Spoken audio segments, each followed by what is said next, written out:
코스피 시장이 2040선까지 올라온 이후에 다시 한번 숨고르기에 들어가고 있는 것 같습니다.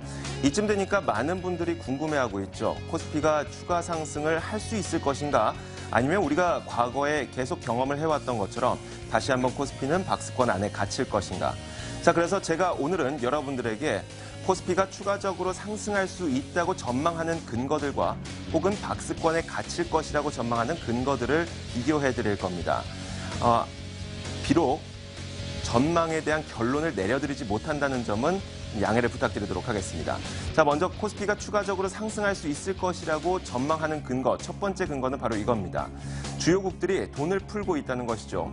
6월에 브렉시트가 결정이 나면서 국채금리가 크게 하락을 했습니다. 그럼 어떤 현상이 발생하죠?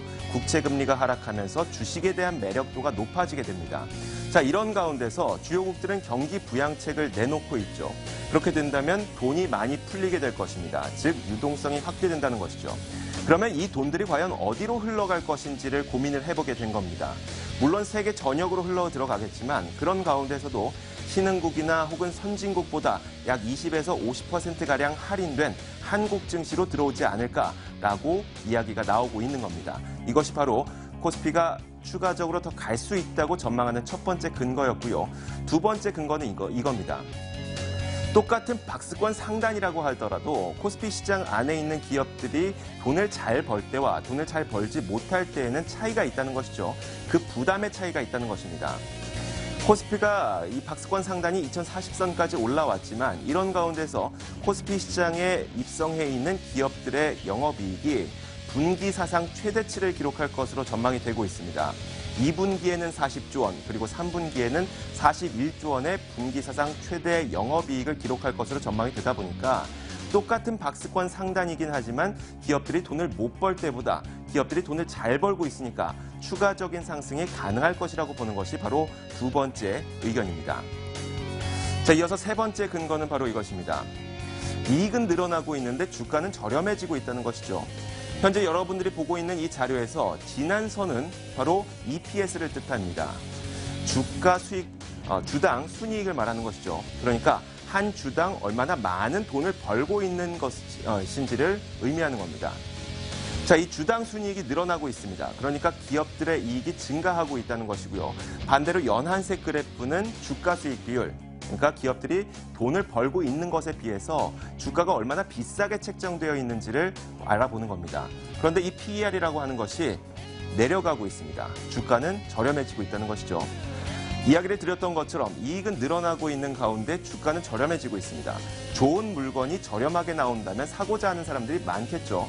그렇기 때문에 코스피는 추가 상승이 가능하다고 이야기를 하고 있는 겁니다. 자, 이어서 반대의 의견들 들어보도록 하겠습니다. 먼저 첫 번째로 이런 의견이 있습니다.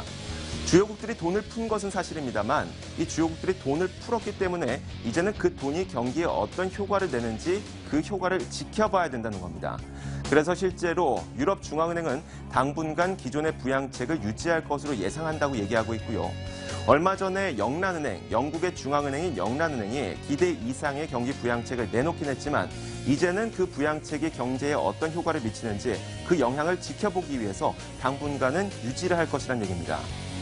일본 은행에 대해서는 조금 다른 의견이 나타나고 있긴 한데 일본 중앙은행은 더 이상 쓸 수 있는 카드가 적기 때문에 더 이상 경기 부양책이 나오기 힘들 것이고 추가적인 부양책이 나오기 힘들 것이고 그렇다면 그렇게 크게 유동성이 늘어나지 못하면서 코스피는 다시 한번 박스권 안에 갇힐 수도 있다는 전망이 나오고 있습니다. 자, 이어서 두 번째는 이겁니다. 우리나라의 경기 모멘텀이 부족하다는 것이죠. 국내 경제가 회복이 되기 위해서는 내수와 수출이 동반 성장하거나 혹은 동반 회복되는 모습이 나타나야 됩니다. 그런데 우리가 내수 측면에서 살펴봤을 때 우리나라 가계부채가 1,000조 원을 넘어서 지속적으로 상승하고 있죠. 빚이 계속 늘어나는 상황에서 국민들이 과연 얼마나 쉽사리 자신들의 지갑을 열 수 있겠느냐는 겁니다. 거기다 또 한 가지, 아직까지 논란의 여지는 있겠지만 그래도 9월 말에 시작되는 김영란법이 시행이 된다면 단기적으로라도 소비는 위축될 수가 있다는 겁니다. 여기에다가 수출 측면을 살펴보더라도 우리나라 수출이 20개월 연속 감소를 하고 있죠. 게다가 중국, 우리나라 최대 고객인 중국이 경기 부진이 지속이 되면서 수출도 크게 회복될 것이라는 희망을 갖기는 어렵습니다. 이렇게 내수와 그리고 수출이 부진한 상황에서 기업들은 어떻게 할까요? 쉽사리 설비 투자를 할 수가 없습니다. 설비 투자를 하는 데에 주저할 수밖에 없는 것이죠. 그렇다 보니까 우리나라에 이런 경기 모멘텀이 없는데 지금 2000선까지 끌어올렸던 외국인 자금들이 추가로 대규모로 들어올 수 있겠냐는 이야기가 나올 수밖에 없는 겁니다. 자, 또 한 가지를 살펴보겠습니다. 2040선까지 올라올 때 그 주력 가운데 하나가 바로 국내 IT 업종이었습니다. 그런데 한 국내 증권사에서는 이런 자료를 내놨습니다. 과거를 살펴보니까 원달러 환율의 전년 동기 대비 상승 하락 비율과 IT 업종의 이익 컨센서스가 어느 정도의 상관관계를 갖고 있었다는 것이죠. 원화가 강세를 보이면서, 그러니까 원달러 환율이 떨어지면서 IT 업종에 대한 이익 컨센서스는 동시에 하향 조정되는 경향이 있었고요. 원화가 약세를 보이면서 원달러 환율이 상승을 하면서 IT 업종에 대한 이익 컨센서스는 올라가는 경향을 보였다는 겁니다. 그런데 현재 원달러 환율의 상황을 살펴보자면 원화 강세가 지속이 되고 있습니다. 원달러 환율이 떨어지고 있죠. 그렇게 된다면 국내 증권가의 IT 업종에 대한 이익 컨센서스도 동시에 하향 조정될 가능성을 배제할 수 없다는 겁니다. IT 업종에 대한 이익 컨센서스가 하향 조정될 때 이익이 줄어들 것으로 전망될 때 외국인 자금들이 꾸준히 유입이 될 수 있을 것인지 거기에서 의문이 생기는 겁니다. 그렇기 때문에 코스피는 다시 한번 박스권에 갇힐 수 있다는 근거를 내놓고 있기도 합니다.